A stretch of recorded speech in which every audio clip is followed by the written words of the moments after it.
save the data on your desktop. Don't try and open the data from the website. It causes problems. So the first thing you need to do is download the data. Okay, I'm going to put it right on the desktop. This is right here.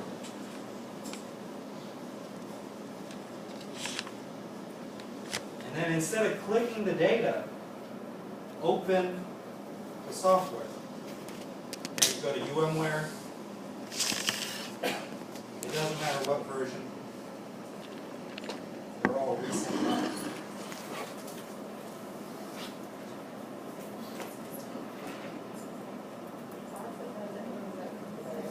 Say what? Why does it have to open it up into the data?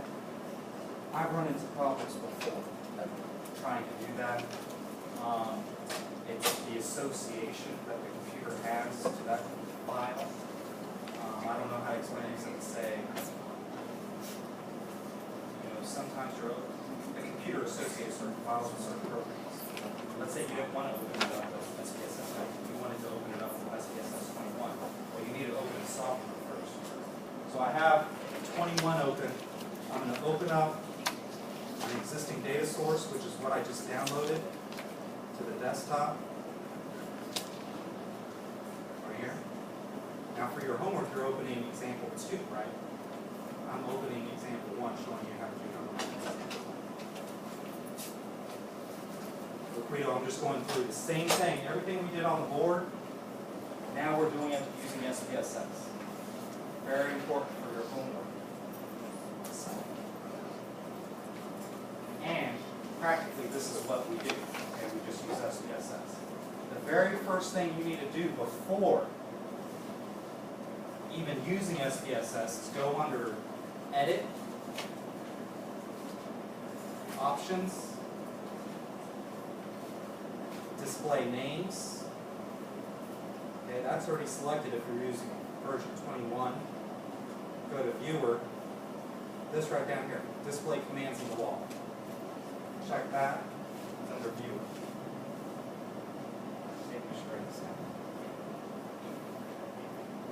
So I went to Edit. I want to just use abbreviations. Options, Viewer,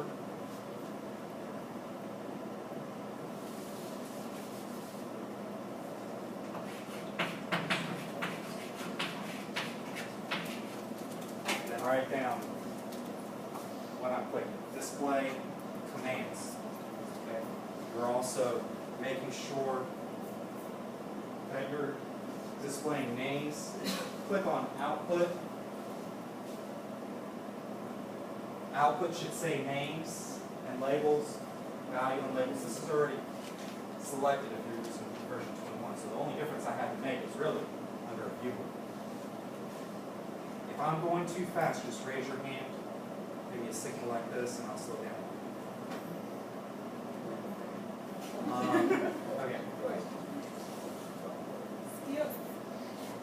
Viewer, if I have 21, or if I have version 21. No, don't skip Viewer. You're going to have to do it if you have. Regardless. Yeah.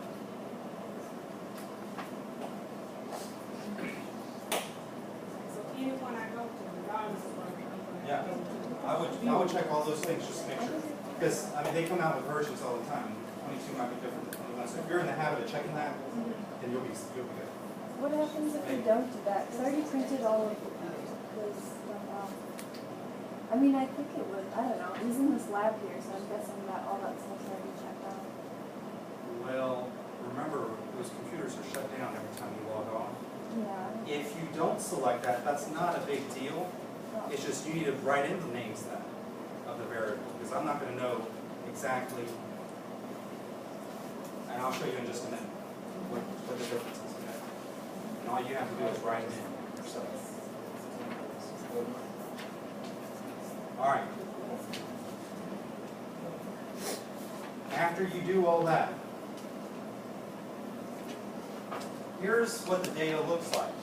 So this is this data table right here.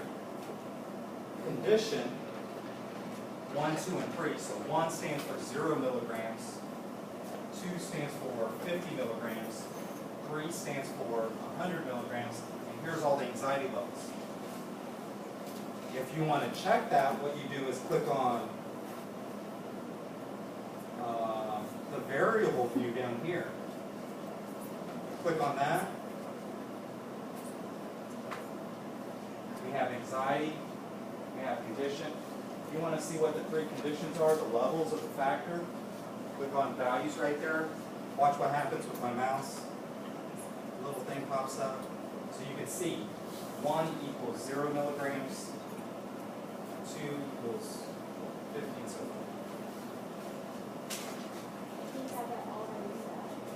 I have it already set for you. Now, if you have some data and you need to do an ANOVA yourself, you're going to have to put the data in the data view and then go back to variable view and define which conditions what. Now, we're ready to run the ANOVA. Okay? So what you do, let's write this down on the board. I'll write it down. Analyze, compare means. What did I do? Check the variables. So you can check the variable.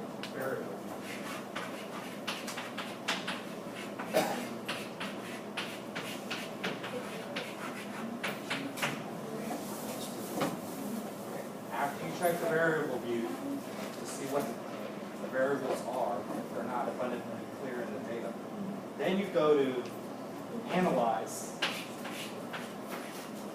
Then you click on Compare Means. Then you click on what?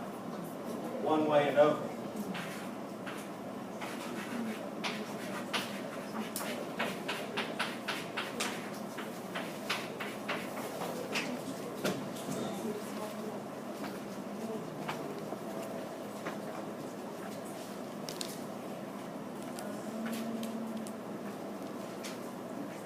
Now you have to select what the dependent and independent variables are.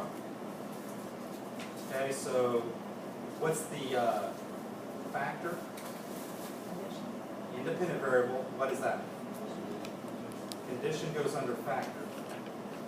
So of course anxiety level goes under dependent variable.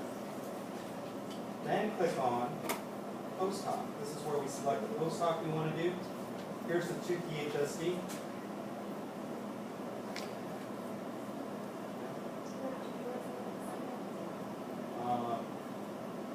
Post hoc. So post hoc, we click on 2-key.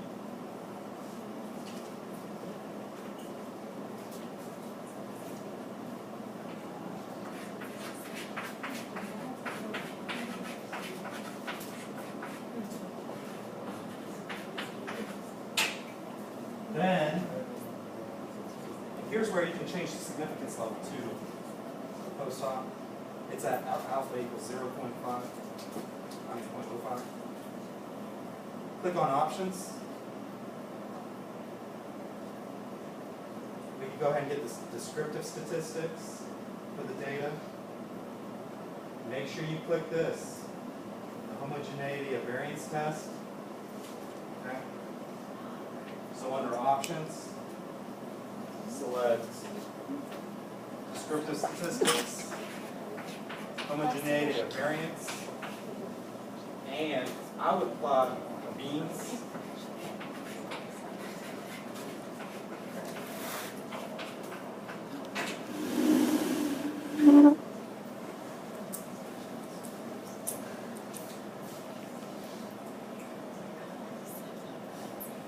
Hit continue. Hit OK. Your output comes up. Now, Megan, here's where, if you don't select that, did yours have the names here? The variables? Well, for most of them, it's like the problem. Like I labeled it now, but I just had like problem-solving strategy, and then in the book they were just like problem-solving strategy 1 and 2, and that's what I have, just like 1, 2. If you didn't select that, then we have no idea what 1, 2, and 3 are. Right. So by doing that, labels the groups for us. And with more complicated tests, obviously with more output, that starts to become confusing if you don't tell the software system. Now, when you annotate your SPSS output, I want to annotate this verbally. And this is what you have to do in written form when you turn in your homework. You're basically telling me what all this information is. So up here, where's my, this right here, you can put something like the software obtained the data here. Okay, or here is the data set. This right here is just the data set. What data is it using? Then right here say that SPSS provided a list of descriptive statistics such as number. Okay. Here are the little n's, 777, so we have equal sample sizes. Here's big N right here, 21. Here are the means. Those are the same means. Over here, look, 8.146. Here are the means, standard deviations, minimum, maximum confidence interval if we need that. Okay, so these are all the descriptive statistics. You could say a little about that, Whitney. Sorry, I've already printed mine off. And I like copied it to Word to make it shorter. And I cut that data set part off. Do I need to rerun the things with that or?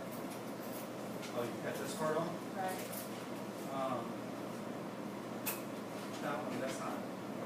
When you print out the SPSS output, what I would do instead of, that's a lot of work that you did, putting it into Word. You don't have to do that.